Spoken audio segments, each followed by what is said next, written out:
എനിക്ക് എല്ലാ ദൈവങ്ങളും ഇഷ്ടം. പക്ഷെ ഞാൻ ഹൃദയത്തിൽ ഒരു ദൈവമുണ്ട്, എല്ലാവരും ഇഷ്ടം, എല്ലാവരെയും വിളിച്ച് പറഞ്ഞു.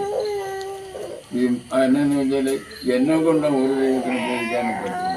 അങ്ങനെ ചിലപ്പോൾ കഷ്ടകാലം വരാം, നല്ലതും ഒക്കെ മാറി മാറി വരും. ഞാൻ അവിടെ തന്നെ വർത്തിക്കും. നമുക്കൊരു അതിന് മുമ്പ് ഈ നമ്മുടെ ടി വിയിലൊക്കെ വന്നിട്ടുണ്ട്. ഈ യൂട്യൂബ് ഇറങ്ങുന്നതിന് മുമ്പ്, കൊല്ലങ്ങൾക്ക് മുമ്പ് അങ്ങോട്ട് വന്നതാണ്. അന്നൊക്കെ എല്ലാവരും ഇതിന് മുതലെടുത്ത് വന്നിട്ടുണ്ട്. അതാണ് അങ്ങനെയാണ് അവിടെ സംഭവിച്ചേക്കുന്നത്. അരിക്കൊക്കെ ശ്രീമാരൊക്കെ അവനാദ്യം വീഡിയോ എടുക്കാൻ എന്റെയാ.